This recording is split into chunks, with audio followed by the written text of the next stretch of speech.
cette histoire ne s'arrête pas là parce que, évidemment, quand vous avez une invention de cet ordre-là, elle va apparaître à d'autres endroits, portée par d'autres personnes qui parfois ne se connaissent pas. C'est ce que j'appelle le théorème d'ubiquité. En 1981, il y a un grand forum, un grand rassemblement de l'industrie de la photographie qui se passe à Tokyo et dans lequel, alors je crois que j'ai ici la date, c'est le 25 août 1981 à Tokyo, dans laquelle la compagnie Sony expose pour la première fois un appareil photographique digital commercialisé. Il s'appelle le Mavica, qui est mis pour Magnetic Video Camera. Et puis tout d'un coup, cet appareil fait le buzz, fait la une de toutes les discussions, de tous les journaux dans la profession. C'est une révolution. Tout le monde comprend instantanément que c'est une révolution. Et tout le monde en parle. Face à ce début de révolution, le PDG de Kodak, qui s'appelle Colby Chandler, se doit de réagir. Il le fait en conférence de presse. Et voici sa réaction, littéralement dans le texte. Je trouve ça très intéressant d'analyser ce qu'il dit. Un capteur électronique d'1 million d'éléments sensibles produit une image acceptable d'une taille de 3 fois 5 pouces. 1 million, c'est déjà 4 fois plus d'éléments que l'industrie électronique n'est capable d'en fabriquer actuellement. Et nous sommes loin, de la résolution d'un film standard. Un film 35 mm comme le Kodacolor 2 est l'équivalent de 10 millions de pixels. Nous avons en réserve des produits nouveaux qui ont le potentiel pour augmenter cette résolution de 50%. C'est très intéressant cette réaction parce que c'est une erreur classique de l'innovation. Pour ceux qui suivent mes capsules sur la chaîne YouTube, vous avez cette autre histoire qui est celle de James Dyson où il se passe exactement la même chose. Souvenez-vous, James Dyson a fabriqué son prototype d'aspirateur sans sac et il va le présenter aux gens qui sont susceptibles de le commercialiser.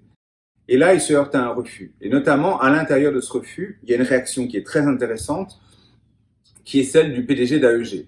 Il prend sa poubelle, il fait 2 petits tas. Avec le premier, il aspire avec son aspirateur avec sac. Et puis, sur le deuxième, il utilise le prototype de James Dyson. Et il conclut que le prototype de James Dyson ne marche pas aussi bien que son aspirateur.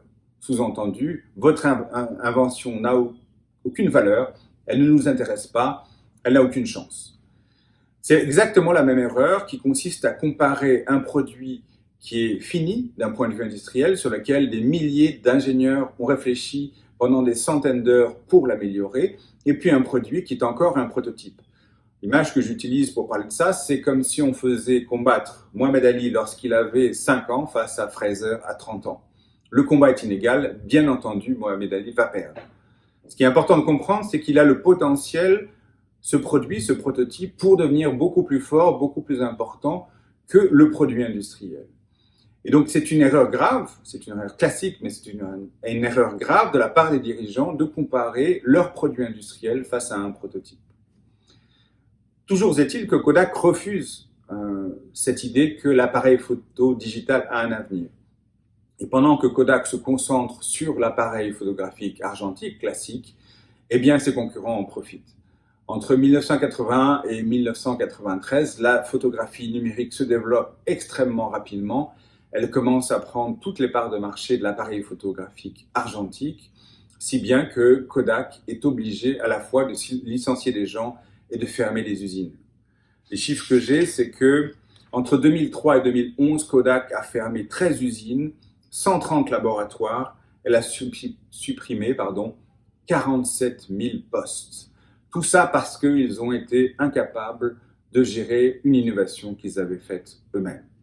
Voilà, le dernier clou dans le sarcophage de Kodak est arrivé le 19 janvier 2012, lorsqu'ils ont fait faillite, littéralement. Ils se sont mis sous la protection de l'article 11 de la loi américaine sur la loi des faillites.